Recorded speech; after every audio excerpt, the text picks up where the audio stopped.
ꯑꯍꯥꯟꯕꯃꯛꯇꯗ channel ꯑꯁꯤꯒꯤ ꯃꯥꯏꯀꯩꯗꯒꯤ ꯃꯌꯥꯝꯕꯨ ꯃꯉꯥꯟ ꯇꯣꯡꯕ꯭ꯔꯝꯅ ꯇꯔꯥꯝꯅ ꯑꯣꯛꯆꯕꯒ ꯂꯣꯏꯅꯅ ꯏꯀꯣꯛꯅꯣꯅ ꯈꯨꯔꯨꯝꯖꯔꯤ꯫ ꯉꯁꯤꯁꯨ ꯃꯍꯧꯁꯥꯒꯨꯝꯅ ꯅꯨꯡꯉꯥꯏꯔꯕ ꯍꯣꯔꯔ ꯁ꯭ꯇꯣꯔꯤ ꯑꯃ ꯄꯨꯗꯨꯅ ꯂꯥꯛꯆꯔꯤ꯫ ꯋꯥꯔꯤ ꯑꯁꯤꯒꯤ ꯃꯃꯤꯡꯅ ꯇꯥꯕꯤꯈꯤꯗ꯭ꯔꯕ ꯈꯣꯜꯂꯥꯎ꯫ ꯋꯥꯔꯤ ꯑꯁꯤꯕꯨ ꯈꯨꯠ ꯊꯥꯕꯤꯔꯛꯄꯤ ꯁꯤꯌꯥ ꯍꯥꯎꯕꯤꯖꯝ꯫ ꯑꯗꯨꯗꯤ ꯋꯥꯔꯤ ꯑꯁꯤ ꯍꯧꯖꯤꯛ ꯀꯔꯤ ꯀꯝꯗꯧꯔꯛꯄꯒꯦ ꯍꯥꯏꯕꯗꯨ ꯃꯌꯥꯝ ꯄꯨꯟꯅ ꯑꯃꯨꯛ ꯇꯥꯃꯤꯟꯅꯔꯁꯤ꯫ ꯅꯨꯃꯤꯠꯇꯨ ꯑꯍꯤꯡꯒꯤ ꯊꯦꯡꯂꯕ ꯃꯤꯆꯤꯛ ꯃꯤꯔꯥꯎꯈꯣꯜ ꯇꯥꯗ꯭ꯔꯕ ꯃꯇꯝꯅꯤ꯫ ꯅꯣꯡꯍꯤꯛꯅꯔꯕ ꯈꯣꯟꯖꯦꯜꯗ ꯀꯞꯂꯤ ꯀꯞꯂꯤ ꯊꯦꯝꯕꯤꯅꯕ ꯀꯅꯥ ꯂꯩꯇ ꯃꯗꯣꯝ ꯇꯔꯛ ꯎꯈꯥ ꯑꯃꯒꯤ ꯃꯈꯥꯗ ꯌꯦꯡꯕꯗ ꯐꯤꯕꯝ ꯀꯥꯏꯔꯦ꯫ ꯎꯕꯃꯛꯇꯗ ꯑꯀꯤꯕ ꯐꯥꯎꯒꯗꯕ ꯁꯛꯇꯝꯅꯤ꯫ ꯉꯁꯥꯏꯗꯒꯤ ꯀꯞꯂꯤꯕꯤ ꯅꯨꯄꯤ ꯑꯗꯣ ꯑꯇꯩ ꯀꯅꯥꯁꯨ ꯅꯠꯇꯦ, ꯃꯤꯍꯥꯠꯊꯤꯅ ꯍꯥꯠꯄꯤꯈ꯭ꯔꯕꯤ ꯁꯣꯅꯤꯒꯤ ꯄꯦꯟꯗ꯭ꯔꯕ ꯊꯋꯥꯏ ꯑꯗꯨꯅꯅꯤ꯫ ꯑꯍꯤꯡ ꯈꯨꯗꯤꯡ ꯀꯞꯇꯨꯅ ꯇꯦꯡꯊꯥꯅ ꯑꯣꯏꯕꯅ ꯃꯥꯒꯤ ꯃꯊꯧ ꯑꯣꯏꯔꯛꯂꯕꯅꯤ ꯁꯥꯡꯂꯕ ꯃꯇꯝ ꯑꯁꯤ꯫ ꯃꯐꯝ ꯑꯁꯤ ꯃꯤꯁꯨ ꯀꯌꯥ ꯆꯠꯅꯗꯕ ꯂꯝꯕꯤꯅꯤ꯫ ꯏꯃꯝꯁꯨ ꯃꯝꯃꯤ, ꯃꯤ ꯆꯠꯅꯗꯕꯅ ꯃꯐꯝꯁꯤꯁꯨ ꯎ ꯋꯥꯁꯨ ꯃꯔꯥꯡ ꯀꯥꯏꯅ ꯍꯧꯔꯝꯃꯤ꯫ ꯃꯐꯝ ꯑꯁꯦ ꯅꯥꯄꯤ ꯁꯤꯡꯕꯤꯁꯨ ꯑꯗꯨꯛꯀꯤ ꯃꯇꯤꯛ ꯌꯥꯝꯅ ꯁꯣꯡꯕ ꯃꯐꯝ ꯑꯃꯅꯤ꯫ ꯂꯤꯟꯀꯥꯡꯒꯤ ꯑꯣꯏꯅꯗꯤ ꯃꯐꯝ ꯑꯁꯤ ꯂꯩꯕꯗ ꯈ꯭ꯋꯥꯏꯗꯒꯤ ꯅꯨꯡꯉꯥꯏꯕ ꯃꯐꯝ ꯍꯥꯏꯕꯗꯨ ꯑꯣꯏ꯫ ꯁꯣꯅꯤ ꯌꯥꯝꯅ ꯅꯪꯕ ꯏꯃꯨꯡ ꯑꯃꯒꯤ ꯃꯆꯥꯅꯤ꯫ ꯃꯃꯥꯗꯤ ꯃꯥꯅ ꯄꯤꯛꯂꯤꯉꯩꯗ ꯑꯔꯨꯕ ꯀꯟꯕ ꯉꯝꯗꯕ ꯂꯩꯅꯥ ꯑꯃꯅ ꯅꯥꯗꯨꯅ ꯂꯩꯈꯤꯗ꯭ꯔꯦ꯫ ꯃꯄꯥꯒ ꯃꯥꯒ ꯈꯛ ꯂꯩꯕꯅꯤ꯫ ꯆꯍꯤ 19 ꯈꯛꯇꯃꯛ ꯁꯨꯕꯇ ꯉꯥꯏꯔꯤ꯫ ꯃꯄꯥ ꯏꯕꯣꯍꯜ ꯌꯨꯗ ꯂꯥꯏꯆꯨꯔꯕꯅꯤ꯫ ꯃꯃꯥ ꯂꯩꯇꯕ ꯃꯇꯨꯡꯗꯒꯤ ꯊꯤꯡꯕꯤꯅꯕ ꯀꯅꯥꯁꯨ ꯂꯩꯇꯦ ꯈꯟꯗꯨꯅ ꯃꯅꯤꯡ ꯇꯝꯅ ꯌꯨ ꯑꯗꯨꯕꯨ ꯊꯛꯆꯩ꯫ ꯑꯐꯪ ꯑꯐꯪꯕ ꯊꯕꯛ ꯁꯨꯔꯒ ꯁꯣꯅꯤꯅ ꯏꯃꯨꯡ ꯄꯨꯔꯛꯏ꯫ ꯃꯥꯅ ꯒ꯭ꯌꯥꯟ ꯍꯦꯛ ꯇꯥꯔꯛꯄꯗꯒꯤ ꯁꯣꯅꯤꯕꯨ ꯄꯥꯝꯖꯕ ꯃꯄꯥꯒ ꯄꯨꯟꯕ ꯔꯣꯍꯤꯠꯅ ꯁꯣꯅꯤꯕꯨ ꯑꯔꯥꯟꯕ ꯃꯤꯠꯌꯦꯡ ꯌꯦꯡꯉꯤ꯫ ꯃꯁꯤ ꯄꯨꯝꯕ ꯁꯣꯅꯤꯅ ꯈꯪꯉꯤ꯫ ꯔꯣꯍꯤꯠꯅ ꯁꯣꯅꯤꯒꯤ ꯃꯄꯥꯗ ꯋꯥꯀꯌꯥ ꯍꯥꯏꯖꯤꯟꯗꯨꯅ ꯄꯩꯁꯥ ꯀꯌꯥ ꯄꯤꯁꯤꯟꯗꯨꯅ ꯁꯣꯅꯤꯕꯨ ꯃꯥꯒꯤ ꯑꯣꯏꯅꯕ ꯁꯤꯜꯂꯤ꯫ ꯌꯨꯗ ꯉꯥꯎꯗꯨꯅ ꯂꯩꯕꯅ ꯃꯆꯥꯅꯨꯄꯤꯒꯤ ꯀꯔꯤ ꯑꯃꯠꯇ ꯈꯟꯕꯤꯗꯦ꯫ ꯑꯁꯨꯝꯅ ꯁꯣꯅꯤꯒꯤ ꯃꯄꯥꯒ ꯔꯣꯍꯤꯠꯀ ꯑꯌꯥꯝꯕ ꯃꯇꯝꯗ ꯌꯨ ꯊꯛꯐꯝꯗ ꯄꯨꯜꯂꯤ꯫ ꯅꯣꯡꯃꯗꯤ ꯔꯣꯍꯤꯠꯅ ꯈꯧꯔꯥꯡꯅ ꯉꯥꯏꯔꯛꯄ ꯅꯨꯃꯤꯠꯇꯨ ꯊꯣꯛꯂꯔꯦ꯫ ꯅꯨꯃꯤꯗꯥꯡ ꯋꯥꯏꯔꯝꯅꯤ꯫ ꯁꯣꯅꯤꯅ ꯕꯖꯥꯔꯗꯒꯤ ꯏꯟꯁꯥꯡ ꯃꯅꯥ ꯃꯁꯤꯡ ꯂꯩꯔꯨꯔꯒ ꯍꯜꯂꯛꯄꯗ ꯂꯝꯕꯤꯗ ꯔꯣꯍꯤꯠꯀ ꯊꯦꯡꯅꯈꯤ꯫ ꯁꯣꯅꯤ ꯎꯔꯕꯁꯨ ꯎꯁꯤꯟꯅꯗꯅ ꯆꯠꯅꯕ ꯍꯣꯠꯅꯩ꯫ ꯑꯗꯨꯕꯨ ꯔꯣꯍꯤꯠꯅ ꯂꯝꯕꯤ ꯊꯤꯡꯗꯨꯅ ꯍꯪꯒꯣꯏꯕ ꯑꯃꯁꯨꯡ ꯀꯔꯦꯝꯅꯕ ꯃꯤꯠꯌꯦꯡꯗ ꯑꯁꯨꯝꯅ ꯍꯥꯏꯔꯛꯏ꯫ ꯁꯣꯅꯤ, ꯉꯁꯤꯗꯤ ꯅꯪ ꯑꯩꯒꯤ ꯑꯣꯏꯌꯨ ꯍꯥꯏꯅ ꯇꯝꯂꯝꯂꯕꯅꯤ꯫ ꯋꯥꯁꯤ ꯇꯥꯕꯗ ꯁꯣꯅꯤꯗꯨ ꯁꯥꯎꯅꯤꯡꯕꯅ ꯔꯣꯍꯤꯠꯀꯤ ꯃꯃꯥꯏꯗ ꯈꯨꯄꯥꯛꯅ ꯊꯥꯏ꯫ ꯑꯗꯨꯒ ꯆꯠꯈꯤꯒꯦ ꯇꯧꯔꯛꯏ꯫ ꯃꯇꯝꯗꯨꯗ ꯑꯁꯨꯝꯅ ꯇꯧꯒꯅꯨ ꯍꯥꯏꯅ ꯑꯀꯟꯕ ꯋꯥ ꯀꯌꯥ ꯔꯣꯍꯤꯠꯀꯤ ꯃꯐꯝꯗ ꯍꯥꯏꯔꯝꯃꯤ꯫ ꯋꯥꯍꯩꯁꯤꯗ ꯔꯣꯍꯤꯠꯇꯨ ꯃꯃꯤꯠ ꯏ ꯀꯥꯅ ꯂꯦꯞꯇꯨꯅ ꯂꯩ꯫ ꯈꯣꯏꯁꯥꯎꯅꯔꯕ ꯔꯣꯍꯤꯠꯅ ꯁꯣꯅꯤꯒꯤ ꯋꯥ ꯑꯗꯨꯗ ꯃꯕꯨꯛꯅꯤꯡꯗ ꯁꯣꯅꯤꯕꯨ ꯂꯥꯛꯅꯒꯦ ꯈꯟꯈꯤꯕꯅꯤ꯫ ꯑꯁꯨꯝꯅ ꯁꯥꯎꯔꯕ ꯔꯣꯍꯤꯠꯅ ꯁꯣꯅꯤꯕꯨ ꯆꯤꯡꯗꯨꯅ ꯑꯁꯣꯡꯕ ꯃꯐꯝ ꯑꯃꯗ ꯄꯨꯁꯤꯟꯗꯨꯅ ꯅꯨꯄꯤꯅꯤ ꯀꯔꯤꯁꯨ ꯇꯧꯕ ꯉꯝꯃꯣꯏ ꯈꯟꯗꯨꯅ ꯃꯥꯒꯤ ꯃꯈꯨꯠ ꯆꯜꯂꯦ ꯍꯥꯏꯅ ꯅꯨꯄꯤ ꯑꯣꯏꯕꯤꯒꯤ ꯏꯖꯠ ꯃꯥꯡꯍꯟꯕꯤꯈꯤ꯫ ꯃꯁꯤꯅꯁꯨ ꯑꯃꯨꯛ ꯄꯦꯟꯗ꯭ꯔꯗꯨꯅ ꯁꯣꯅꯤꯕꯨ ꯑꯊꯥꯞꯄ ꯀꯅꯥꯁꯨ ꯆꯠꯅꯗꯕ ꯎꯃꯪ ꯑꯃꯗ ꯇꯝꯊꯤꯅ ꯍꯥꯠꯇꯨꯅ ꯂꯪꯊꯣꯛꯇꯨꯅ ꯃꯐꯝ ꯑꯃꯗ ꯊꯝꯕꯤꯔꯝꯃꯤ꯫ ꯁꯣꯅꯤꯅ ꯊꯦꯡꯂꯐꯥꯎ ꯌꯨꯝꯗ ꯍꯟꯖꯤꯜꯂꯛꯇꯕꯗꯨ ꯏꯕꯣꯍꯜꯗꯨ ꯀꯔꯤꯁꯨ ꯈꯜꯂꯝꯗꯦ꯫ ꯑꯁꯨꯝꯅ ꯁꯣꯅꯤꯅ ꯌꯨꯝꯗ ꯍꯜꯂꯛꯇꯕꯗꯨ ꯊꯥ ꯈꯔ ꯍꯦꯟꯖꯤꯟꯈ꯭ꯔꯦ꯫ ꯁꯣꯅꯤꯒꯤ ꯃꯄꯥꯁꯨ ꯍꯧꯖꯤꯛꯇꯤ ꯀꯛꯉꯥꯎꯅꯔꯦ꯫ ꯃꯆꯥꯅꯨꯄꯤꯕꯨ ꯎꯗꯕ ꯊꯥ ꯌꯥꯝꯁꯤꯜꯂꯛꯂꯦ꯫ ꯈꯨꯜꯗꯨꯒꯤ ꯃꯤꯅꯁꯨ ꯁꯣꯅꯤꯕꯨ ꯃꯐꯝ ꯑꯌꯥꯝꯕꯗ ꯊꯤꯕꯅꯤ, ꯑꯗꯨꯕꯨ ꯐꯪꯕ ꯀꯧꯕꯗꯤ ꯂꯩꯈꯤꯗꯦ꯫ ꯅꯣꯡꯃ ꯔꯣꯍꯤꯠꯅ ꯃꯃꯥꯟꯅꯕ ꯄꯨꯜꯂꯨꯔꯒ ꯍꯜꯂꯛꯄꯅꯤ꯫ ꯂꯝꯕꯤꯗ ꯀꯅꯥꯁꯨ ꯌꯥꯎꯗ ꯅꯨꯄꯤ ꯃꯆꯥ ꯑꯃ ꯃꯗꯣꯝ ꯇꯔꯛ ꯆꯠꯇꯨꯅ ꯂꯩꯔꯤꯕꯗꯣ ꯎꯔꯝꯃꯤ꯫ ꯑꯊꯦꯡꯕꯁꯤꯗ ꯅꯨꯄꯤ ꯑꯃ ꯃꯊꯟꯇ ꯀꯅꯥꯁꯨ ꯌꯥꯎꯗꯅ ꯆꯠꯄꯁꯤꯗ ꯔꯣꯍꯤꯠꯇꯨ ꯉꯥꯏꯍꯥꯛꯇꯤ ꯑꯉꯛꯄ ꯐꯥꯎꯏ꯫ ꯑꯗꯨꯕꯨ ꯃꯥꯒꯤꯗꯤ ꯍꯔꯥꯎꯖꯕꯤꯅꯤ ꯍꯥꯏꯕꯗꯨ ꯑꯣꯏꯈ꯭ꯔꯦ꯫ ꯃꯔꯝꯗꯤ ꯈꯨꯗꯣꯡꯆꯥꯕ ꯈꯔ ꯅꯨꯄꯤꯁꯤꯒꯤ ꯃꯐꯝꯗꯒꯤ ꯐꯪꯂꯅꯤ ꯍꯥꯏꯗꯨꯅ꯫ ꯔꯣꯍꯤꯠꯅ ꯊꯧꯔꯛꯂꯤꯕ ꯒꯥꯔꯤꯗꯨ ꯈꯥꯝꯂꯒ ꯅꯨꯄꯤꯗꯨꯒꯤ ꯃꯅꯥꯛꯇ ꯆꯪꯁꯤꯟꯗꯨꯅ ꯅꯨꯄꯤꯗꯨꯕꯨ ꯊꯤꯟꯕꯤꯔꯝꯂꯒꯦ ꯍꯥꯏꯈꯤ꯫ ꯅꯨꯄꯤꯗꯨꯁꯨ ꯌꯥꯔꯛꯈꯤ꯫ ꯄꯨꯟꯅ ꯍꯜꯂꯛꯄꯒꯤ ꯂꯝꯕꯤꯅꯤ꯫ ꯁꯣꯅꯤꯕꯨ ꯍꯥꯠꯇꯨꯅ ꯂꯪꯊꯣꯛꯇꯨꯅ ꯊꯝꯂꯝꯕ ꯃꯐꯝꯗꯨ ꯌꯧꯁꯤꯜꯂꯛꯂꯦ꯫ ꯃꯇꯝꯁꯤꯗꯅꯤ ꯉꯁꯥꯏꯗꯒꯤ ꯇꯨꯃꯤꯟꯅ ꯒꯥꯔꯤ ꯇꯣꯡꯂꯝꯕ ꯅꯨꯄꯤꯗꯨ ꯑꯀꯤꯕ ꯐꯪꯂꯕ ꯁꯛꯇꯝ ꯑꯃ ꯑꯣꯜꯂꯛꯈꯤ꯫ ꯔꯣꯍꯤꯠꯁꯨ ꯀꯤꯕꯅ ꯅꯨꯄꯤꯗꯨꯕꯨ ꯍꯨꯟꯗꯣꯛꯂꯝꯂꯒ ꯆꯦꯟꯈꯤꯒꯦ ꯍꯥꯏꯅ ꯇꯧꯔꯛꯏ꯫ ꯑꯗꯨꯕꯨ ꯔꯣꯍꯤꯠꯄꯨ ꯐꯥꯈ꯭ꯔꯦ꯫ ꯁꯣꯅꯤꯕꯨ ꯍꯥꯠꯂꯝꯕ ꯃꯐꯝꯗꯨ ꯌꯧꯅ ꯆꯤꯡꯗꯨꯅ ꯄꯨꯔꯛꯂꯒ ꯃꯤꯍꯥꯠꯊꯤꯅ ꯍꯥꯠꯇꯣꯛꯂꯝꯈꯤ꯫ ꯅꯨꯄꯤꯁꯤ ꯑꯇꯩ ꯀꯅꯥꯁꯨ ꯅꯠꯇꯦ, Sonygi thawaidunani. Hojikti mahak penna nokjarei. Aduga mafamdu thadoktuna chatkre. Asumna Sonybu hatkiba mafamdu landuna chatpa misingda tamnaba akiba kaya thokanba yawi. Thawong kaya sida mi ayamba kiduna amam athengda chatpa kinarami. Singamdana wana sikibanasu tawribani thawaiduna pendabagi. Khulsida leiriba mi khuding kibana numidang takibaga chak nganna chaduna thong londuna leinei. Ahingda thong thinba khujinna khotpa yumthakta mi chatpa maningda mi chenba kappa lawbagi khonjelna khul adu pungnin nilli. Pikliba angang kayadi matauksida kiduna kappasu yawi. Ahal fawba matauksida kinarami. Adubu masasingna hena ki khini haiduna uthoklamde makhoigi akiba mayam adu. Nongma mama macha thabak ama chatlubadagi umangdu landuna laklammi. Matamdu numidang wairamgi matamni mamaduna machadubu makhut samduna mafamdu sat lanthoknaba khongthang khara yankhalaklammi. Tanja aduda tungda kanagumba amana innarapagi khongthang tarammi. Tunghanduna yenglubada kanasu leiramdi. Horiba uwana harauna hai humduna sanai. Mataushida mama oibidu kidi kirabani. Macha apikpa yauribadu ki khini haiduna karishu khandaba saduna chatlami. Ikhang khangaudana angang adu wantharaklammi. Mataushida mama adu mipairami. Machabu gyan tanaba masa nomduna haudoklammi. Adubu karishu kanaba phangde. Machadubu pamduna purage haina makhut tingthoklakpada ngasaidagi isisina leiramba angang adu mamitchet pangthorei. Ingang nganglaba akiba fanglaba machagi saktamduda mama oibidu akiba khajikti faurami. Hiptuna leirambadagi khangogdana maikei khangdana angang adu paiduna chatki. Matausida ngasaidagi kharaga kiduna leiramba mama adu leimaida gyan mangduna taaki. Rohit ki imung asi Sonygi khulduga thangnana leibani. Chenjau paiba lairaba mibu karishu leitana khanbani. Rohit ki mapasu machaga lichat chap manai nupida yamna choppi. Magi nupina masi pumba khangi. Magi nupina yumda leitaba matamdasu nupi kaya pusinduna sanai yunairami. Asigumba matausi Rohit ki mamana pamlamde. Kaya amasu tawdanaba haijei. Adubu mapana manadasu happy kide. Karamba nupina mapuroibana atopa nupiga mari leinabada nungaigadage. Kalakpa khambanba sauningba mayamsina Rohit ki mamana Rohitpu piklingaidagi mapamda puduna chatkibani. Rohit ki mamana machabu afaba mithoi mihenba haibado oiba pamlami. Nongdambana Rohit ki laibakta kari tamlamlibano haibado amuk yenglasi. I mari haibasidi Phana lapna dunasu lichat sajati adumak manai haibaduni. Rohit ki mafamdasu thoklare asigumba asi. Mapagi lichat tumak Rohit magi idasu chelare.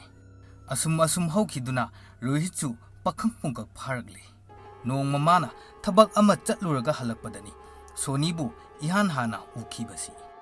Numittudagi Sonybu matau karamna magi oiba phangani haiduna wakhal kaya khanki. Kaina thangda Sonygi khulduda Rohit ki mamanaba ama leibaduda wafamsi haudoklami. Mamanaba aduna Sonygi maramda wa pumba hangdokle. Lairabini pungya yagani haiduna khanki. Sonygi khunda toina lakpa haure amasung Sonygi mapaga punba hauraki. Tanja chare khanduna iboholgi mafamda wa khara kharadi haudokpa hauraki. Asumna ibohalga punba matamda Sonybu mangonda pinaba Rohit na magi thamoigi oiba wa kaya Sonygi mapada haikibani. Ibohaldi yugi mayaina afafata khandana ayaba pithoki. Nupini karisu leitaba leigum changdamnaduna hekningba matamda hek uhaina ayaba piki. Mapana ayaba pire khangna Rohit na magi oiba wa kaya Sonygi mafamda haina buhonaki. Adubu Sony na madu pumba khangbadagi Rohit ki mafamda waheisingdu hainaba matam pikide. Sonygi mawongda Rohittu yamna sauningki adubu matam ngaiduna leiki. Sonyna mapagi mafamda Rohit ka pundanaba kayarak haijaki adubu tabikhide. Asumna sauningba kaya khangduna leirakpana Sonygi achengba tanja ngaiduna leirakhibani.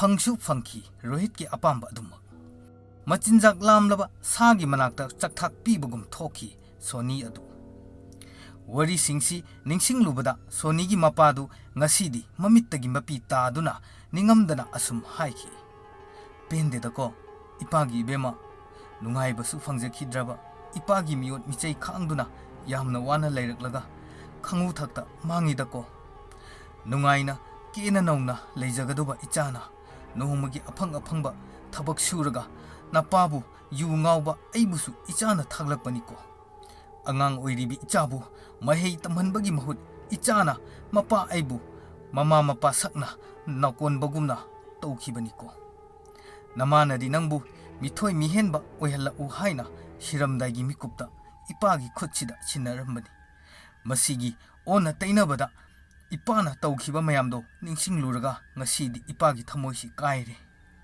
ꯃꯁꯤ ꯍꯥꯏꯗꯨꯅ ꯏꯕꯣꯍꯜ ꯑꯗꯨ ꯈꯨꯗꯨꯝ ꯁꯨꯗꯨꯅ ꯄꯦꯟꯗꯅ ꯀꯞꯂꯝꯃꯤ ꯔꯣꯍꯤꯠ ꯏꯃꯨꯡꯗꯁꯨ ꯆꯠꯇꯨꯅ ꯃꯆꯥꯒꯤ ꯃꯔꯝꯗ ꯋꯥ ꯀꯌꯥꯗꯤ ꯍꯥꯏꯖꯈꯤ ꯑꯗꯨꯕꯨ ꯀꯔꯤꯁꯨ ꯀꯥꯟꯅꯕ ꯐꯪꯗꯅ ꯇꯣꯛꯈꯤ ꯃꯆꯥꯒꯤ ꯍꯛꯆꯥꯡꯁꯨ ꯊꯤꯕ ꯐꯪꯗ ꯎꯕꯁꯨ ꯐꯪꯗ ꯃꯄꯥ ꯑꯣꯏꯕꯒꯤ ꯊꯃꯣꯏ ꯑꯗꯨ ꯀꯥꯏꯔꯦ ꯉꯁꯤꯗꯤ ꯈꯨꯜꯒꯤ ꯅꯍꯥ ꯄꯥꯈꯪꯁꯤꯡꯗ ꯃꯆꯥꯅꯨꯄꯤꯕꯨ ꯊꯤꯅꯕ ꯍꯥꯏꯖꯩ ꯑꯁꯨꯝ ꯇꯣꯏꯈꯠꯂꯛꯄꯁꯤꯗ ꯃꯈꯣꯏꯁꯨ ꯃꯊꯧ ꯂꯩꯇꯕ ꯃꯤꯗꯤ ꯅꯠꯇꯕꯅꯤꯅ ꯌꯥꯗ꯭ꯔꯦ ꯃꯆꯥꯒꯤ ꯃꯩꯅ ꯉꯥꯎꯕꯅ ꯑꯃꯨꯛ ꯆꯥꯛꯇꯨꯅ ꯀꯌꯥꯔꯛ ꯍꯥꯏꯖꯈꯤꯕꯅꯤ ꯑꯗꯨꯕꯨ ꯃꯥꯒꯤ ꯍꯥꯟꯅꯒꯤ ꯃꯑꯣꯡ ꯃꯇꯧꯗꯨꯗ ꯅꯨꯡꯁꯤꯗ꯭ꯔꯗꯨꯅ ꯀꯅꯥꯅꯁꯨ ꯌꯥꯕꯤꯔꯝꯗꯦ ꯑꯗꯨꯕꯨ ꯍꯧꯖꯤꯛꯇꯤ ꯒ꯭ꯌꯥꯟ ꯇꯥꯔꯛꯂꯕ ꯑꯗꯨꯗ ꯅꯍꯥ ꯈꯔꯅ ꯃꯇꯧꯁꯤ ꯌꯦꯡꯕ ꯉꯝꯂꯛꯇ꯭ꯔꯗꯨꯅ ꯑꯃꯨꯛ ꯍꯟꯅ ꯊꯤꯕꯅꯤ ꯐꯪꯕ ꯀꯧꯕꯗꯤ ꯂꯩꯇꯦ ꯉꯁꯤꯁꯨ ꯀꯞꯂꯦ ꯉꯁꯤꯗꯤ ꯊꯦꯝꯕꯤꯅꯕ ꯀꯅꯥ ꯂꯩꯇ ꯃꯆꯥꯒꯤ ꯅꯨꯡꯁꯤꯕ ꯁꯛꯇꯝ ꯐꯣꯇꯣ ꯑꯗꯨꯕꯨ ꯀꯣꯟꯗꯨꯅ ꯇꯦꯡꯊꯥ ꯇꯦꯡꯊꯥ ꯄꯦꯟꯗꯅ ꯀꯌꯥꯔꯛ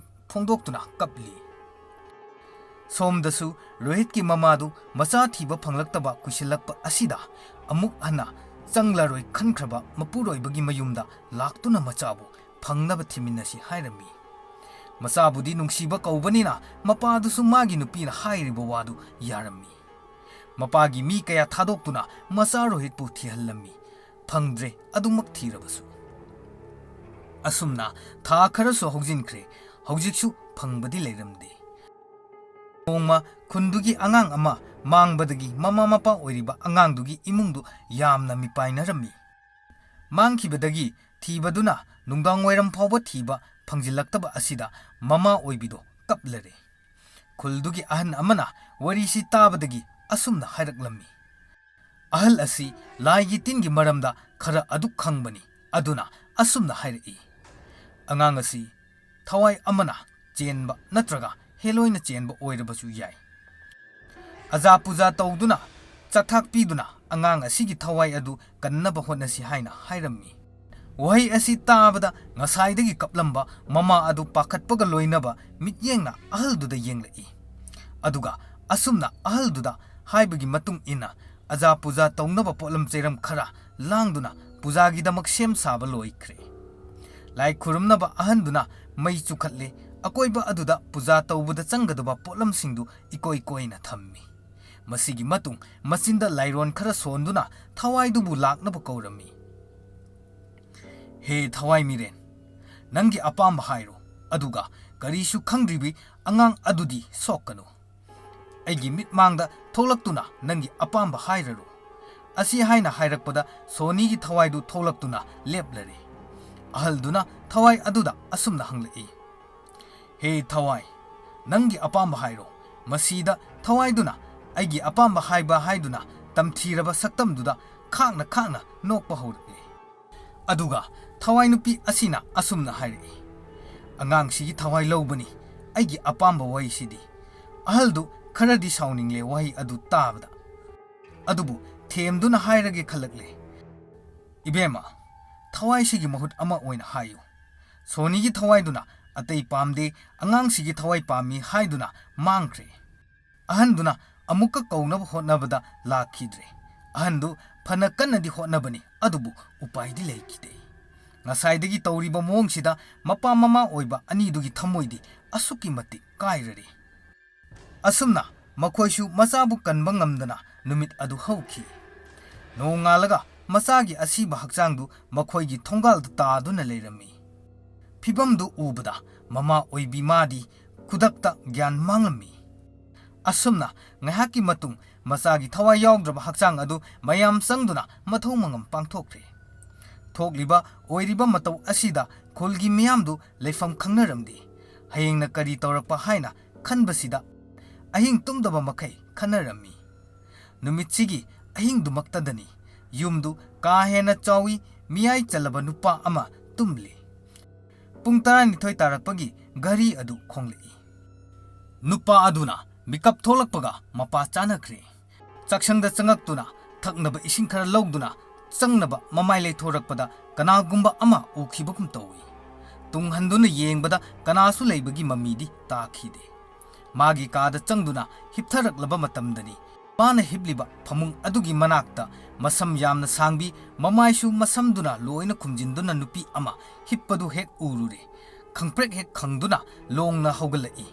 ꯑꯗꯨꯒ ꯀꯥꯗꯨꯗꯒꯤ ꯊꯣꯛꯈꯤꯅꯕ ꯍꯣꯠꯅꯔꯛꯏ꯫ ꯃꯇꯧꯁꯤꯗ ꯉꯁꯥꯏꯗꯒꯤ ꯍꯤꯞꯇꯨꯅ ꯂꯩꯔꯝꯕ ꯃꯃꯥꯏ ꯈꯨꯝꯖꯤꯟꯕꯤ ꯅꯨꯄꯤꯗꯨ ꯅꯨꯄꯥꯗꯨꯒꯤ ꯃꯅꯥꯛꯇ ꯌꯥꯝꯅ ꯌꯥꯡꯅ ꯄꯥꯏꯁꯤꯜꯂꯛꯂꯝꯃꯤ꯫ ꯄꯥꯈꯠꯄ ꯍꯦꯃꯟꯈꯤꯕꯅ ꯅꯨꯄꯥꯗꯨ ꯃꯤꯍꯨꯟ ꯆꯦꯡꯉꯥ ꯆꯦꯡꯒꯨꯝꯅꯔꯝꯃꯤ꯫ ꯌꯥꯝꯅ ꯍꯩꯅꯗꯕ ꯃꯅꯝ ꯑꯃꯁꯨ ꯅꯝꯂꯛꯂꯝꯃꯤ꯫ ꯑꯗꯨꯒ ꯑꯁꯥꯕ ꯅꯨꯡꯁꯤꯠ ꯁꯤꯠꯆꯤꯜꯂꯛꯇꯨꯅ ꯃꯃꯥꯏꯒꯤ ꯁꯔꯨꯛ ꯄꯨꯝꯕ ꯃꯁꯝꯅ ꯈꯨꯝꯖꯤꯜꯂꯝꯕꯗꯨ ꯍꯥꯏꯗꯣꯔꯛꯄꯗ ꯅꯨꯄꯥꯗꯨ ꯀꯥꯗꯨꯗꯒꯤ ꯀꯤꯕꯅ ꯂꯥꯎꯗꯨꯅ ꯀꯟꯅ ꯆꯦꯟꯊꯣꯔꯛꯂꯝꯃꯤ꯫ ꯌꯨꯝꯖꯥꯎ ꯑꯁꯤꯗ ꯅꯨꯄꯥꯗꯨ ꯈꯛꯇ ꯂꯩꯕꯅꯤ꯫ ꯃꯌꯥꯏ ꯀꯥꯗꯨꯗ ꯅꯨꯄꯥꯗꯨ ꯃꯔꯨꯝ ꯑꯃꯗ ꯂꯣꯠꯇꯨꯅ ꯊꯨꯞꯇꯨꯅ ꯂꯩꯔꯝꯃꯤ꯫ ꯀꯥꯗꯨ ꯉꯥꯏꯍꯥꯛꯇꯤ ꯎꯟꯋꯥꯏꯃꯨꯛ ꯄꯨꯡꯆꯤꯛ ꯆꯤꯛꯏ꯫ ꯊꯥꯜꯂꯤꯕ ꯀꯥꯗꯨꯒꯤ ꯃꯩꯗꯨ ꯇꯟꯖꯥꯗꯨꯗ ꯃꯨꯠꯈ꯭ꯔꯦ꯫ ꯑꯗꯨꯒ ꯃꯤ ꯆꯪꯂꯛꯄꯒꯤ ꯁꯥꯎꯝ ꯑꯃ ꯐꯥꯎꯔꯛꯂꯝꯃꯤ꯫ ꯃꯇꯝ ꯑꯗꯨꯗ ꯅꯨꯄꯥ ꯑꯗꯨꯅ ꯌꯦꯡꯊꯣꯛꯂꯨꯕꯗ ꯅꯨꯄꯤ ꯑꯃ ꯏꯋꯥꯡ ꯋꯥꯡꯅ ꯍꯩꯅꯗ꯭ꯔꯕ ꯁꯛꯇꯝꯗ ꯂꯦꯞꯇꯨꯅ ꯂꯩꯔꯝꯂꯤꯕꯗꯨ ꯎꯔꯝꯃꯤ꯫ ꯈꯪꯍꯧꯗꯦ ꯅꯨꯄꯥꯗꯨꯒꯤ ꯃꯅꯥꯛꯇ ꯄꯥꯏꯁꯤꯜꯂꯛꯇꯨꯅ ꯃꯈꯧꯔꯤ ꯃꯦꯠꯇꯨꯅ ꯊꯋꯥꯏ ꯂꯧꯒꯦ ꯇꯧꯔꯛꯂꯦ꯫ ꯅꯨꯄꯥꯗꯨ ꯂꯥꯎꯕꯁꯨ ꯉꯝꯗ ꯅꯨꯄꯥ ꯅꯠꯇꯕꯒꯨꯝꯅ ꯃꯄꯤ ꯇꯥꯅ ꯀꯞꯂꯦ꯫ ꯉꯁꯤꯅ ꯃꯥꯒꯤ ꯑꯔꯣꯏꯕ ꯅꯨꯃꯤꯠ ꯍꯥꯏꯗꯨ ꯂꯥꯛꯂ ꯃꯥꯜꯂꯦ ꯍꯥꯏꯅ ꯅꯨꯄꯥ ꯑꯁꯤꯅ ꯈꯜꯂꯛꯂꯦ꯫ ꯅꯨꯄꯥꯗꯨ ꯊꯋꯥꯏꯗꯨꯒꯤ ꯃꯥꯌꯣꯛꯇ ꯀꯔꯤꯁꯨ ꯇꯧꯕ ꯉꯝꯗ ꯋꯥꯅ ꯇꯩꯕꯝ ꯊꯥꯗꯣꯛꯈꯤ꯫ ꯅꯣꯡꯃ ꯅꯣꯡꯃꯒꯤ ꯁꯣꯅꯤꯒꯤ ꯊꯋꯥꯏꯗꯨ ꯇꯝꯊꯤꯕ ꯍꯦꯜꯂꯛꯈꯤ꯫ ꯈꯨꯜꯁꯤꯗ ꯃꯤꯁꯤ ꯃꯤꯅꯥ ꯀꯞꯄ ꯂꯥꯎꯅꯕꯒꯤ ꯈꯣꯟꯖꯦꯜꯇꯅ ꯅꯨꯃꯤꯠ ꯈꯨꯗꯤꯡꯒꯤ ꯅꯤꯜꯂꯔꯦ꯫ ꯅꯣꯡꯃ ꯀꯥꯡꯗꯤ ꯃꯤ ꯁꯤꯕꯒꯤ ꯑꯉꯥꯡ ꯃꯥꯡꯈꯤꯕꯒꯤ ꯄꯥꯎꯅ ꯈꯨꯜꯗꯨꯒꯤ ꯋꯥꯔꯤ ꯑꯣꯏꯔꯔꯦ꯫ ꯂꯩꯔꯛ ꯈꯨꯜꯂꯛꯇ ꯁꯥꯟꯅꯖꯗꯨꯕ ꯂꯩꯔꯛ ꯈꯨꯜꯂꯛꯇ ꯁꯥꯟꯅꯖꯗꯨꯅ ꯂꯩꯖꯔꯝꯕ ꯑꯉꯥꯡ ꯃꯆꯥ ꯀꯌꯥꯁꯨ ꯃꯃꯥ ꯑꯣꯏꯕꯤꯅ ꯌꯨꯝꯗꯒꯤ ꯃꯄꯥꯟ ꯊꯣꯛꯍꯟꯗ꯭ꯔꯦ꯫ ꯍꯧꯖꯤꯛꯇꯤ ꯀꯤꯅꯕꯅ ꯄꯥꯛꯅ ꯎꯅꯈꯤꯗ꯭ꯔꯦ꯫ ꯅꯧꯔꯤꯕ ꯑꯉꯥꯡꯁꯤꯡꯒꯤ ꯀꯣꯛꯇ ꯑꯀꯤꯕ ꯀꯌꯥ ꯆꯨꯁꯤꯟꯗꯨꯅ ꯂꯩꯔꯔꯦ꯫ ꯀꯤꯖꯕꯅ ꯑꯉꯥꯡ ꯀꯌꯥꯒꯤ ꯏꯃꯨꯡꯗꯒꯤ ꯃꯄꯥꯟ ꯐꯥꯎꯕ ꯊꯣꯛꯄ ꯉꯝꯂꯝꯗꯦ꯫ ꯏꯪꯅ ꯆꯤꯛꯅ ꯅꯨꯡꯉꯥꯏꯅ ꯍꯔꯥꯎ ꯇꯌꯥꯝꯅ ꯂꯩꯔꯝꯕ ꯈꯨꯜꯗꯣ ꯉꯁꯤꯗꯤ ꯁꯥꯞ ꯐꯪꯂꯕ ꯏꯈꯦꯡꯂꯛꯇ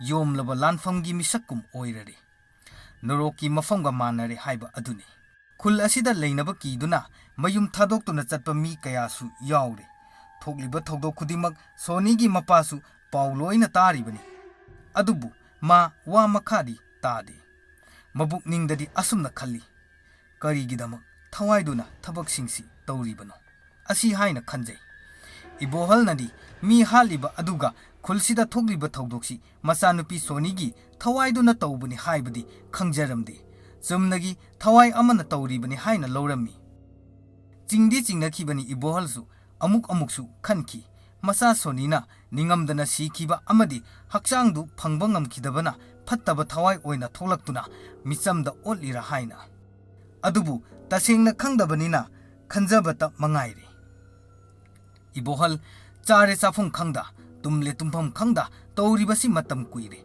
ꯋꯥꯈꯜꯅ ꯐꯨꯡꯕꯪꯅꯗꯨꯅ ꯂꯩꯅꯥ ꯑꯣꯜꯂꯦ ꯃꯍꯥꯛ ꯑꯗꯨꯁꯨ꯫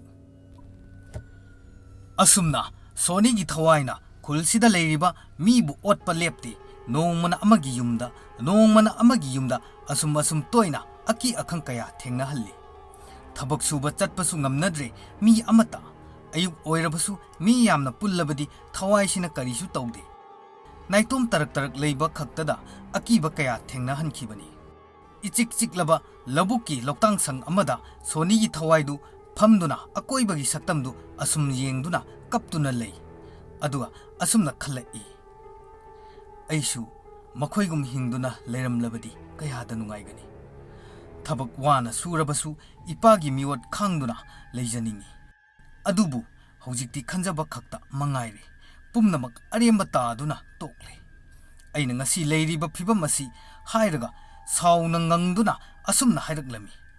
Rohit, nangnaniko nupi oibigi punsibu karisu leitana leigumna hekningba matamda hekpa hundokningba matamda hekta hundokpa nangi lichat ai tugutsei. Asi haiduna leimaidi yengduna matin sitli thui haina.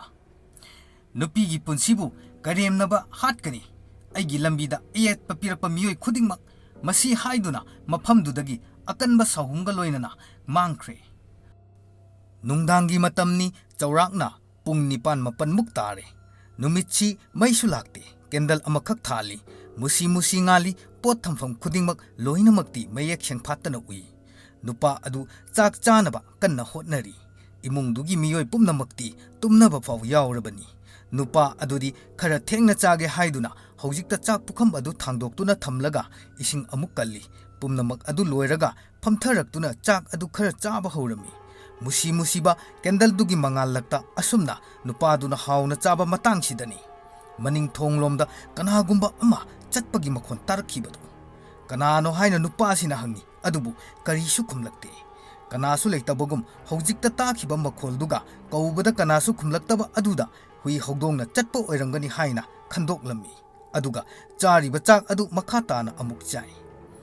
Chak chaba mayai chanchilakpa matangdani yumthakta kanagumba amana chatpagi makhon amuk tarakle. Nupaduna hogdongni khanduna hai hai haiduna chai. Asumna nupa asina chaibadagi amuk chap lepkhre. Chariba chak adu loisinaba amuk kanna hotnei. Ngaihaktang adudi unwaimuk pungchik hek chikkhre. Nupadu chak chaba loisinkhre. Masana chariba adu loiraga thabak adum tawjabani. Mitop kanasu ngaiduna leiba hainadaba nupani. Aduna kol lukaksing adu loisille wairam teithoklaga kol adu mapanda phengdoknaba puthorakpada ure. Kanagumba mi ama yumdugi sangbal mayada leptuna leibadu. Masi ubada nupasi swai lawi. Yengbada nupisu mangum tawi khandokpham khangde. Leikaigi yuda ngauraga leiba nupa naha kharasu oiramgani haina khanjei. Adubu kana amatasu malamde adubu. Wakhaldu mon khalli khanpham thokhidre. Ngayak asida nupadu kon phengba tholakpani haiba faw kaure. Aduna leptuna adumak wakhan tawduna ngayakti mangduna lei. Nong tagadawagi mawongda hojikta thoklamba tha thawan michaksu mangkhre. Uwa kayasu haina humna maning tamna ayetpa kana leite haibagi matagum nungsit sitpa horakle. Nungsit ki saphuda ngasaidagi mangduna wakhal amada tawduna leiramba nupa adu masa adu ikhang khangi. Ngayaktuda mana tawramlibasi karino haina amuk khalli. Kon adu phengba hokre. Khalamba wakhaldu kauthokiduna phengba chamba loiraga makhong chamthoklaga mamai amuk taba loiraga nongkhalakpadani mamangmaktada akiba saktam amana mabu chadubo makai yengduna leirambadu. Madu ubada ikhang khangna maning hanbada tusilli. Amuksu imungda changye haiduna amuk prap hogali. Amukkasu khudi thiduna tusalli. Matausida akiba saktamduna yaklaba akiba khonjel amada nokpa horagle. Matau asida nupa asi kibana imung changani haibu faw kaure. Thawaidu nupadugi manak tamna paishilai igumna nganglaba akiba mamit aduna munna yengduna hatlage haibagi matagum nupa adugi makhauri aduda thawaidugi musinmuba makhutuna lamsinba horagle. Kibana imung changni kauraba nupadu pakhatle. Nupa natagum kappa horagle mapi chadum taduna. Nupa sigi mawong sida thawai adu khangna nokpa horagle. Matang sida ngasaidagi tadui toramba nong adusu mikup aduda taba horagle. Asum leptana nong adusu kansilagle. Matang asida thawai duna nupadu hatnabag tawrakli. Makhauri metpadagi masa adu kanjanaba thawai dugi makhutu inthoknaba phana kannadi hotnajai. Adubu ngamdi ngamkidre. Magi aroiba numit haibado ngasi oirani haina khanjare. Ngayakti nupa adu makhung phring kauduna leiramlaga magi punsigi aroiba mikup haibado oikre. Thawai du hojikti maka lamna amuk nokpa horagle. Thawai sina hatliba nupa asi atei kanasu natte Rohit kapunba mamanabani. Asum thawai sina nupa sibu hatpagi maramdi Rohit ka nupa siga pullaga sonibu karem kathainaba tawbada yaukibagini. Harau bagi ngamkhai leitre sonigi thawai du hojikti. Magi aningba apambasi nongma nongmagi pangthokpa horakli. Sonina hinglingay matamda mabu karim nakiba miyoida aki akhang toina tawduna kihalli Soni gi khul asidasu Soni bu nungsijaba miyoi kaya su lei chahi nauribi mana afang ba thabak shuraga imung puba ngamnaba hotnajaba asida mapa ibohalna amuksu tathi tawaina tawbiba pumnamak asi khangduna leibagi mawong khulsida leiba mi khudingmakna loina khangi mapa ibohalda wa hairabasu mabu wakhal tanaba phanaba hairibani khande nasa nasagi nathauktau migi imungda khut thingjilakanu haiba wahai asida wa haiba tanbagi ibohalnga onchinnade Sonisi warani do haina machinda sone adubu makhoisu magi imungi puri banina machinda nungaitana solabasu karisu mateng tawba ngamde khul asida leiriba imung ayambadi nongmagi suraga chaba ngaktani masina suni mitopki imungda mateng tawba ngamdriba asi suraga chaba imung oirabasu khul asida leiriba mi ayamba mabuk mara tappi pukchen khoijan yamna tinnai haukhibada mabu phanaba amadi machanupigi awabasi kharadu oirasu ubiduna gyantana mara tapna ingna chikna leiba imung ama oinaba haikhiba singadu ibohalna ningsinglakpani ibohalsu hojikti masa yamna sonjille adubu mana hinglingaida machabu phangnaba khongul lige haina khankhre ibohal mafam amada amuk chat tawduna machabu thiba horagle adubu phangba kawbudi leite kanagi uplamba una longthoklamba unasu upsille asumna wana thijarabasu sonibu phangbadi leite ibohal thawai asum waba helaklammi machabu phangaroida haibagi wakhalda kaina thangda upai leiraroi khangladuna ibohalna leiriba khul asiga thangnana leiba khun amada maming chatpa afawba amaiba ama leibadugi manakta chattuna machagi waram pumba hanglage haina mapukningda chap lepkhre machagi wa khangningbana awaba kaya kawthoktuna amaibaduna leiriba khul adu tamna lakpa horakle khul adu yoksilaklaba matung amaibadugi maming haiduna yum hangduna lakli phangle yum adusu amaibagi manak yaurakpada masada haraujaba phawi amaiba aduga unaraga amasung ibohalna mafamsida laklibagi maramsu pumnamak hairami amaibaduna wari pumba taraga ibohalda yengduna hairei mapa oiba nangi naransu chauna leiri wari sida nangda cheksinna senaramlabadi khudong thiba asi thoklamdabasu yai adubu hojikti masi pumba haukhre loikre amuk halakpa yaroidaba wari oina lehorani nangna kari tawwa pamliba hojik asumna amaibaduna ibohalda hanglai ibohalna ichagi thokiba thogdok khudimak wari libiyu aduga ichana siduna leiriba mafamdusu takpiyu ichana leiramlendasu changamda miramlendasu tingamda wana leibado mapa oiba aina yengduna leiba khak ngamjaroi aduna ichana ingna chikna leijanaba oza maibana khara sinbiyu ichagi thawai yawdraba hakchangdusu mathau mangam pangthokjaba phanghanbiyu mapa ama oina ichabu hinglingaida penaba hotnajaba ngamkhidrabasu magi thawaina penaba lairamlenda ingna chikna leinaba mapa aina hotnajage amaiba adu ngasaidagi wa ama phau ngangdana ibohalgi matau yenglibani khangle madudi machabu kayam nungsiba haiba adu ibohalgi khulda thokliba thogdok pumba machanupi sonigi thawaina pendaduna cheibi chaitheng pibani sauningbana asumna amaibana hairakpada ibohaldu ngakpana khamthengle madi nahan makai thokliba thogdoksi thawai amana tawbani khalubani adugi tayonabada magi hek poksabi macha sonigi thawaina thokanbani haibasida nungaitabasu faurami phattaba thabakna ayambani machagi thawaina khul asida tawribase thawongsing asida ibohalna pamde aduna amaiba aduda machagi thawaidubu kauduna phattaba thabaksi tawdanaba haibiyu yadragana ibohalna machagi thawaiduda unage aduga haijage haina amaiba aduda hairammi amaiba adunasu ibohalgi wadu yarammi ibohalda lai khuramnaba numit ama haikraga hankhre ibohalsu numit tumadi mayumda ahingduma ibohal adu wakhal mol kaya khalli machada kai haisige kamdausigena wa hairuraga machana amuk yaraktrabadi kamdauba asumna wakhalsing asina ahing adu tumdana nongankre tumbadi yadrabanina hogatuna iru maithajaduna amaiba adugi mayum tamna amuk lakle lambidagi lai khurumbada changaduma potlam khara leiraga amaibagi mayumda yoksilakle amaiba adusu mi kharaga leirami mising adu chatkhiba ngaihak ngaiduna lei mising adusu ngaihak leiraga mayumda hankre ꯑꯃꯥꯏꯕ ꯑꯗꯨꯅ ꯏꯕꯣꯍꯜꯗ ꯑꯣꯟꯁꯤꯟꯗꯨꯅ ꯍꯪꯂꯛꯏ, ꯆꯪꯒꯗꯕ ꯄꯣꯠꯁꯤꯡ ꯑꯗꯨꯗꯤ ꯂꯣꯏꯅ ꯁꯨꯔꯕꯣ? ꯏꯕꯣꯍꯜꯁꯨ ꯁꯨꯖꯔꯛꯑꯦ ꯑꯣꯖꯥ ꯍꯥꯏꯗꯨꯅ ꯑꯃꯥꯏꯕ ꯑꯗꯨꯗ ꯄꯤꯁꯤꯜꯂꯤ꯫ ꯀꯥ ꯑꯃꯗ ꯄꯨꯟꯅ ꯆꯪꯂꯒ ꯐꯝꯃꯤꯟꯅꯔꯦ, ꯑꯗꯨꯒ ꯄꯣꯠꯁꯤꯡ ꯑꯗꯨ ꯁꯤꯟꯗꯣꯛꯂꯒ ꯂꯥꯏ ꯈꯨꯔꯨꯝꯅꯕ ꯇꯧꯔꯦ꯫ ꯁꯣꯅꯤꯒꯤ ꯊꯋꯥꯏꯗꯨ ꯀꯧꯗꯨꯅ ꯑꯃꯥꯏꯕ ꯑꯗꯨꯅ ꯍꯥꯏꯔꯛꯏ, ꯏꯕꯦꯝꯃ, ꯇꯥꯏꯕꯪꯗꯁꯨ ꯇꯤꯟꯉꯝꯗ, ꯂꯩꯔꯝꯂꯦꯟꯗꯁꯨ ꯂꯩꯉꯝꯗ, ꯃꯤꯆꯝꯗ ꯅꯪꯅ ꯁꯥꯎꯔꯤꯕꯅꯤ, ꯄꯦꯟꯗ꯭ꯔꯤꯕꯅꯤ ꯍꯥꯏꯗꯨꯅ ꯇꯧꯕ ꯑꯗꯨ ꯉꯁꯤꯗꯒꯤ ꯇꯣꯛꯂꯨꯀꯣ꯫ ꯑꯔꯣꯏꯕ ꯑꯣꯏꯅ ꯅꯪꯕꯨ ꯄꯣꯛꯄ ꯅꯄꯥꯒ ꯋꯥꯔꯤ ꯁꯥꯟꯅꯗꯨꯅ ꯉꯁꯤꯗꯒꯤ ꯅꯨꯡꯉꯥꯏꯕ ꯍꯥꯏꯕꯗꯣ ꯑꯣꯏꯅꯕ ꯇꯧꯔꯁꯤ꯫ ꯑꯁꯨꯝꯅ ꯃꯄꯥꯒ ꯋꯥꯔꯤ ꯁꯥꯟꯅꯕ ꯂꯣꯏꯔꯒ ꯁꯣꯅꯤꯒꯤ ꯊꯋꯥꯏꯗꯨ ꯄꯣꯠꯂꯣꯏꯔꯝꯃꯤ꯫ ꯏꯪꯅ ꯆꯤꯛꯅ ꯂꯩꯈ꯭ꯔꯦ꯫ ꯁꯣꯅꯤꯁꯨ ꯈꯨꯜꯗꯨꯗ ꯍꯧꯖꯤꯛꯇꯤ ꯅꯨꯡꯉꯥꯏꯅ ꯂꯩꯈ꯭ꯔꯦ꯫ ꯈꯨꯜꯁꯤꯡ ꯑꯗꯨꯒꯤ ꯃꯤꯆꯝ ꯃꯤꯌꯥꯝꯁꯨ ꯁꯣꯅꯤꯒꯤ ꯊꯋꯥꯏꯅ ꯇꯝꯅꯔꯛꯀꯅꯤ ꯍꯥꯏꯕꯒꯤ ꯑꯀꯤꯕ ꯄꯨꯝꯕ ꯀꯥꯎꯈ꯭ꯔꯦ꯫ ꯑꯁꯨꯝꯅ ꯆꯍꯤ ꯈꯔꯒꯤ ꯃꯇꯨꯡ ꯏꯕꯣꯍꯜ ꯑꯗꯨꯁꯨ ꯂꯩꯈꯤꯔꯝꯂꯦ꯫ ꯑꯁꯨꯝꯅ ꯂꯩꯀꯥꯏ ꯑꯁꯤ ꯍꯧꯖꯤꯛꯇꯤ ꯏꯪꯅ ꯆꯤꯛꯅ ꯄꯥꯟꯗꯨꯅ ꯅꯨꯡꯉꯥꯏ ꯌꯥꯏꯐꯅ ꯂꯩꯈꯤꯔꯝꯃꯤ꯫